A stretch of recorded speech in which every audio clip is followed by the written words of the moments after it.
নমস্কার বন্ধুরা, আজ আমি আপনাদের দেখাবো কিভাবে সহজে এবং চটজলদি ধোকা রান্না করা যায়। তাছাড়া এই রেসিপিটা নতুন রাঁধুনিদের জন্য বিশেষভাবে উপযোগী, কারণ এটি খুব সহজ এবং কম সময়ে তৈরি করা যায়। রান্নার জন্য প্রথমে একটি বাটিতে আমি 1 প্যাকেট ধোকা নিয়ে নিলাম। এর মধ্যে দিয়ে দেব পরিমাণ মতো লবণ, দিয়ে দেব পরিমাণ মতো চিনি। এরপর জল দিয়ে ধোকাটাকে ভালো করে মিশিয়ে নিতে হবে।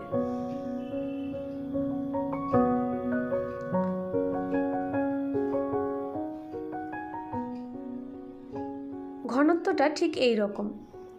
এই পর্যায়ে আমি আধ ঘন্টার জন্য ঢেকে রেস্টে রেখে দেব। আধ ঘন্টা পর কড়াইতে সরষের তেল গরম করে আমি ধোকাটাকে একটু নেড়ে নেব। আধ ঘন্টা পর ধোকাটা ঘনত্ব ঠিক এই রকম এসেছে, জলের সাথে মিশে।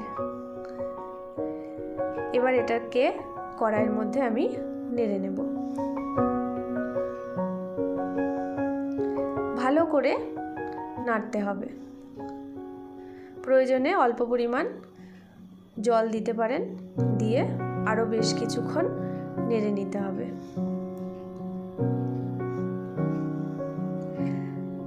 তারপর একটি থালায় সরষের তেল দিয়ে থালার মধ্যে ভালো করে মাখিয়ে নিতে হবে, ঠিক এইরকম ভাবে। তারপর ধোকাটাকে এর মধ্যে ঢেলে খুন্তি দিয়ে হোক হাত দিয়ে হোক ভালো করে চেপে চেপে পেতে দিতে হবে, ঠিক এরকম ভাবে। আমি হাত দিয়েই করেছি, আর এই কাজটি গরম অবস্থাতে করলেই ভালো হবে। তাহলে ধোকাগুলো কাটার পর দেখতে ভালো লাগবে, ফেটে ফেটে যাবে না। এরপর আমি এটাকে ঠান্ডা হতে দেব। অন্যদিকে গোল গোল করে কেটে রাখা আলু নিয়ে নিয়েছি, তার মধ্যে আমি দিয়ে দিলাম পরিমাণ মতো নুন আর হলুদ। আলুগুলোকে ভালো করে হাত দিয়ে মাখিয়ে নিলাম।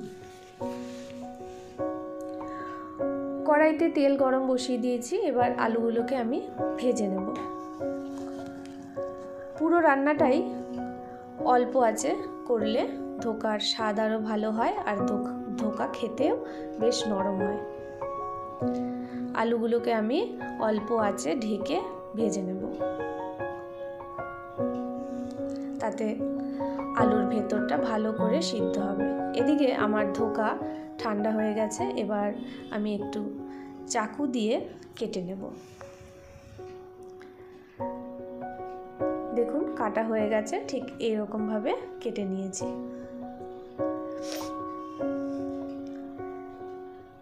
এদিকে আমার আলু অর্ধেক ভাজা কমপ্লিট, লাল লাল রঙও এসে গেছে। আলুগুলোকে আমি এবার একটা বাটিতে তুলে নিলাম।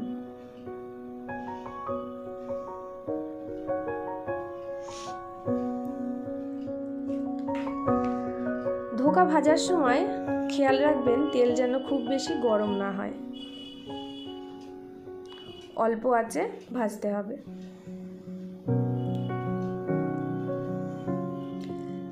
ওই আলু ভেজে রাখা তেলের মধ্যেই আমি ধোকাগুলোকে একটা একটা করে দিয়ে দিলাম। আস্তে আস্তে উল্টে পাল্টে ভেজে নেব।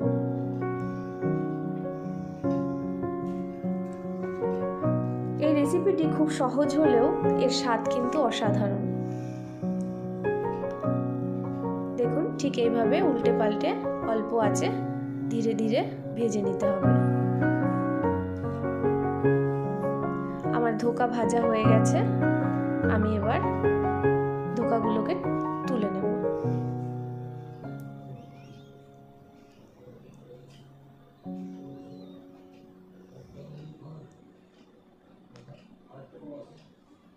এরপর একটা বাটিতে আমি নিয়ে নিয়েছি বেশ কিছুটা টমেটো, তার মধ্যে দিয়ে দিলাম আদা বাটা, দিয়ে দেব লাল লঙ্কা বাটা, দিয়ে দিলাম জিরে গুঁড়ো, দিয়ে দেব ধনে গুঁড়ো, দিয়ে দিলাম পরিমাণ মতো লবণ, তারপর দিয়ে দেব পরিমাণ মতো হলুদ,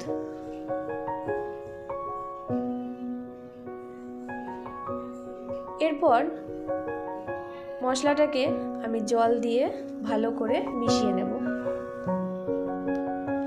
অন্যদিকে ফোড়নের জন্য আমি নিয়েছি তেজপাতা, সাদা জিরে, দারচিনি, এলাচ আর লবঙ্গ। তার মধ্যে দিয়ে দেব একটা শুকনো লঙ্কা।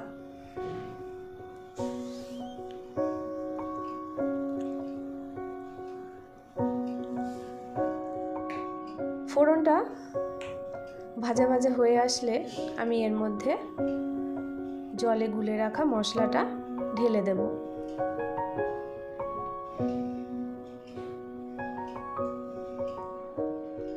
মশলাটা দিয়ে আমি অল্প আঁচে আস্তে আস্তে মশলাটাকে কষিয়ে নেব। পুরো রান্নাটাই অল্প আঁচে ঢাকা দিয়ে আস্তে আস্তে করলে রান্নার স্বাদ আরও ভালো আসবে। আমি ঢাকা দিয়ে দিয়েছি, মশলাটাকে কষতে দেব। 1-2 মিনিট পর আমি ঢাকনা খুলে আবারও একটু মশলাটাকে নেড়ে চেড়ে দিলাম।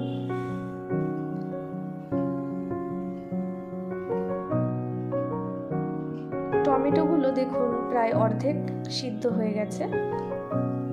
আমি একটু খুন্তি দিয়ে ভেঙে ভেঙে দিচ্ছি।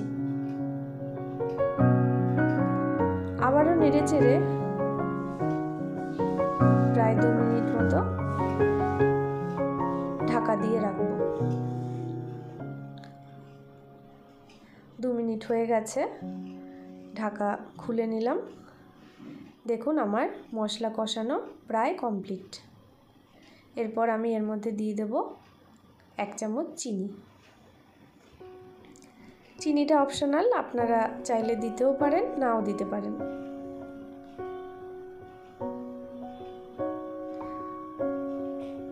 ভালো করে নেড়ে চেড়ে দেখুন মশলা থেকে তেল ছেড়ে এসেছে। এই পর্যায়ে আমি পরিমাণ মতো জল ঢেলে দেব।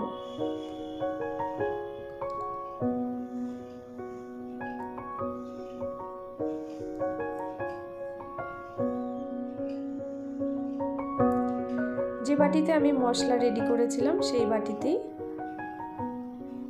জল নিয়ে আমি তার মধ্যে দিয়ে দিলাম।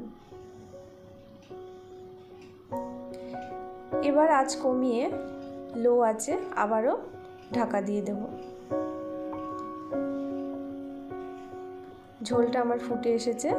আমি এরপর ভাজা আলু আর ভাজা ধোকাগুলো দিয়ে দিলাম। ভালো করে নেড়ে চেড়ে 5 থেকে 10 মিনিট রান্না করে নিলেই আমাদের ধোকা রান্না কমপ্লিট। রেসিপিটি কেমন লাগলো অবশ্যই জানাবেন। ভালো লাগলে আমার চ্যানেলটিকে সাবস্ক্রাইব করবেন, লাইক করবেন, শেয়ার করবেন। আমি আবারও 2 মিনিটের মতো ঢাকা দিয়ে রেখেছি। ব্যাস, আমার ধোকা রান্না কমপ্লিট। আমি এবার সার্ভ করে নেব।